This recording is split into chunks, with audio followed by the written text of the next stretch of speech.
Times of Swaraj में आप सबों का स्वागत है। मैं हूं संतोष सिंह और आज हम टाइम्स ऑफ स्वराज में बात कर रहे हैं कि पहली बार आप कह सकते हैं कि नीतीश सरकार एक ऐसे मोर्चे पर आकर घिरती हुई दिख रही है जिस मोर्चे के सहारे विपक्ष अगर चाहे तो वोटिंग परसेंटेज को लेकर सबसे बड़ा गठबंधन महागठबंधन की घेरेबंदी कर सकती है। जी हां, लेकिन वो ताकत सिर्फ सुशील मोदी में है। बाकी जितने विपक्ष के नेता हैं वो बयानबाजी जो भी कर लें, लेकिन सुशील मोदी ही एक ऐसे नेता हैं जो तकनीकी तौर पर नीतीश कुमार की घेराबंदी कर सकते हैं, डॉक्यूमेंट्स के आधार पर इस तरीके की घेराबंदी कर सकते हैं कि बंगाल की तरह यहां भी मामला सीबीआई के हाथों में चले जाए तो कोई बड़ी बात नहीं होगी। लेकिन वो ताकत सिर्फ सुशील मोदी के पास है, क्योंकि अभी तक सिर्फ जो नेता के प्रतिपक्ष के जो नेता हैं वो सिर्फ बयानबाजी कर रहे हैं, कोई ऐसे आधार को लेकर आगे नहीं बढ़ रहे हैं जिसके सहारे सरकार की घेराबंदी की जाए। मीडिया के पास भी, जो मेन एक्सट्रीम मीडिया है उसके पास भी जूही कुमारी और एक प्रमोद कुमार आज आया है सामने और एक चंचल कुमार यूपी का, जो तीन ऐसे फैक्ट हैं जिन फैक्ट के सहारे रिजल्ट पर में गड़बड़ी की बात को मजबूती से रखने की कोशिश कर रही है। लेकिन इसके अलावा चौथा कोई साक्ष्य मीडिया के पास नहीं है, क्योंकि हम खुद देख रहे हैं, हम चीजों को समझ रहे हैं। लेकिन 2023 के STET बहाली को लेकर जो बातें सामने आई है वो काफी गंभीर है और उस चीज को सिर्फ और सिर्फ सुशील मोदी ही समझ सकते हैं। 2019 के मसले में हमारी एक और बात बता दें कि 2019 के STET परीक्षा में जो छात्र एलिजिबल नहीं थे वो लोग भी इस परीक्षा में BPSC के परीक्षा में शामिल होकर मास्टर बन गए। ये बहुत बड़ा खेल हुआ है और इस खेल की समझ सिर्फ और सिर्फ सुशील मोदी के पास, ये भी हम कह सकते हैं। बयानबाजी जो भी कर ले, बयानबाजी को लेकर जिस तरीके से माहौल बनाने की कोशिश करें, चाहे सम्राट चौधरी हो, जीतन राम मांझी हो, चिराग पासवान हो, उन लोगों में वो बात नहीं है जो बात सुशील मोदी में है। इसलिए सुशील मोदी की खामोशी जो है, कह सकते हैं कि अभी सरकार के लिए राहत की बात है। सीधे कह देने से, जैसे जीतन राम मांझी ने क्या कह दिया, लैंड फॉर जॉब के मामले की तरह जो है यहाँ बिहार में भी जो है शिक्षक बहाली में हुआ है, वो फौरी बयानबाजी है। उसी तरीके से कई और नेताओं ने कह दिया, सम्राट चौधरी ने भी कह दिया। तो ये सारी चीजें फौरी चीजें हैं। लेकिन चलिए पहले जरा सुन लीजिए कि विपक्ष के लोग क्या कर रहे हैं और नीरज किस अंदाज में जवाब दिए हैं। के साथ मजाक है। नीतीश कुमार जी की सरकार लगातार छात्रों पर लाठीचार्ज कर रही है, शिक्षकों पर लाठीचार्ज कर रही है और जिस तरह की घटना आज घटी, इससे स्पष्ट दिखता है कि नीतीश कुमार जी नाम के नौकरी देने की बात करते हैं, पूरी तरह घोटाला हो रहा है। शिक्षक को ही शिक्षक बहाली का एक तरह से उपयोग कराया जा रहा है कि शिक्षक जो पहले से कार्यरत थे उन्हीं को शिक्षक बनाया जा रहा है। तो नया क्या किया? स्पष्ट तौर पर हम लोगों ने तो प्राणों की आहुति हमारे कार्यकर्ता ने दिया साथी, और हम लोगों का डिमांड स्पष्ट था कि आप जो शिक्षक नियोजन के माध्यम से STET की परीक्षा देकर या TET की परीक्षा देकर जो लोग आए हैं उनको सीधी भर्ती की जाए और बहाली की प्रक्रिया पूरी तरह पारदर्शी हो, यह कभी संभव नहीं हो सकता है। आरजेडी का इतिहास जो है यह बताता है। BPSC के द्वारा जो रिजल्ट जारी किया गया है, निश्चित रूप से उसमें कई सारी अनियमितताएं हैं और हम लोग भी इसकी मांग कर रहे हैं कि उसकी उच्च स्तरीय जांच होनी। कुल गड़बड़ियां हैं ही। कौन से कार्य हैं जो कि मुख्यमंत्री के शासनकाल में पारदर्शिता से किए जाते हैं? हर जगह से एक बैकडोर खुला रहता है, हर विभाग में एक बैक चैनल ऑपरेट कर रहा होता है कि भाई किस तरीके से भ्रष्टाचार के माध्यम से अपने लोगों की नियुक्ति उसमें कराई जा सके या उन लोगों को प्राथमिकता दी जा सके जिनके साथ कोई लेन देन का हिसाब इस सरकार का हो।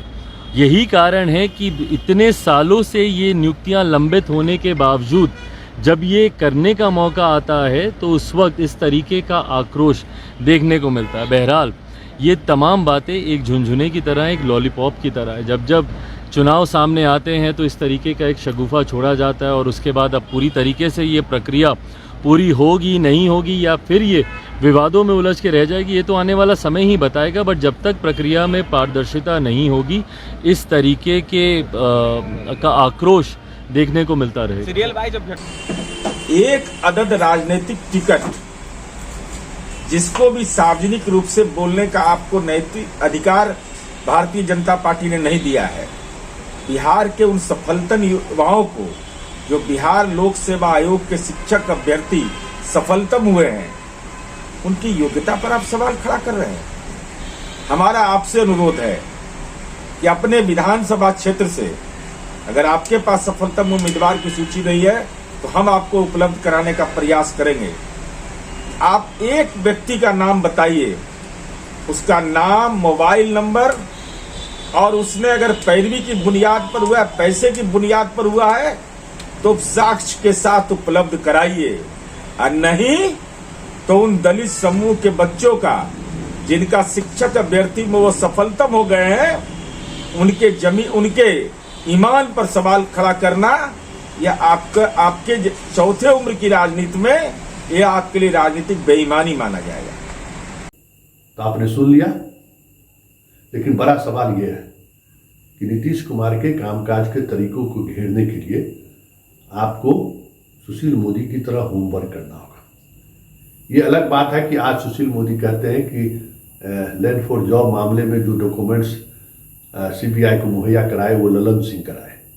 तो वाकई में अगर ललन सिंह को ये तरकीब आती है तो वो तरकीब विपक्ष को भी सीखना चाहिए कि कैसे हम डॉक्यूमेंट्स के आधार पर सरकार को घेरें, कैसे हम डॉक्यूमेंट्स के आधार पर मामले की सीबीआई जांच कराएं।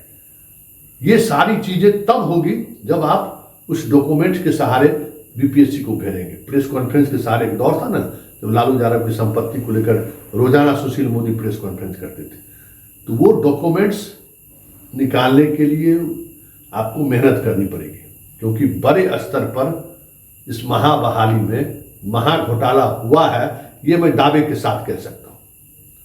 मेरे पास जो एविडेंस है वो एविडेंस ये इस बात की पुष्टि करता है कि बड़े स्तर पर गड़बड़ी हुई है। यूपी के बच्चों को एक खास नजरिए से विशेष प्रिविलेज दिया गया है पोस्टिंग में, ये भी नियम के विपरीत। इनका नियमावली था कि जो टॉपर होंगे जिला में उनको उनके चॉइस के अनुसार उनको पोस्टिंग मिलेगी। उसको के पाठक ने खारिज करके पटना से ही पोस्टिंग शुरू कर दिया। जो बहाली का जो बायलॉज बना था उसमें वो बातें लिखी हुई हैं। बीपीएससी ने जो वैकेंसी निकाली है उसमें ये बातें लिखी हुई हैं। पदस्थापना कैसे होगी, जिला को कैडर नियुक्त हो गया और उस कैडर में जो सबसे ज़्यादा नंबर लाने वाले हैं उनसे चॉइस मांगा जाएगा, उसके बाद उनकी नियुक्ति होगी। वो चीज़ें तोड़ी जा रही है। ये सारा डॉक्यूमेंट है, लेकिन इस डॉक्यूमेंट्स के सहारे सरकार को घेरने के लिए जो तरीके होने चाहिए वो विपक्ष के पास नहीं है। अभी तक के माहौल से यही लगता है। देखिए आगे आगे होता है क्या, लेकिन इतना तय है कि जिस तरीके से गड़बड़ी हुई है और जिस स्तर पर गड़बड़ी हुई है, देखिए ये अब बहाली में ये कोई नहीं कह सकता है कि किसी का कोई नंबर बढ़ा दिया या कॉपी बदल दिया, ये दावे के साथ कोई नहीं कह सकता है। लेकिन जो प्रोसेस बहाली की हुई है ना, उसमें इतने ज्यादा गलतियां हुई हैं, इतना ज्यादा ब्लंडर हुआ है। वो ब्लंडर सरकार के साजिश का हिस्सा है या अतुल प्रसाद के बेवकूफ़ी का हिस्सा है, ये कहना मुश्किल है। ये कोई नहीं कह सकता है कि कोई कॉपी बदल दिया, ये कोई नहीं कह सकता है कि परीक्षा में बाएं दाएं कर सेंटर मैनेज कर दिया। हो सकता है कि सेंटर मैनेज हुआ हो, लेकिन सेंटर जो मैनेज हुआ तो हुआ, वो चीज़ें तो सामने नहीं आई, तो आप वो नहीं कर सकते हैं। लेकिन ये जरूर कर सकते हैं कि आपने जो नियम बनाया बहाली के 2023 का जो शिक्षक नियमावली है, उस नियमावली के तहत जो बीपीएससी परीक्षा ली है उसमें बड़े स्तर पर चीज़ों को अनदेखी की गई है, नियमावली की अनदेखी की गई है।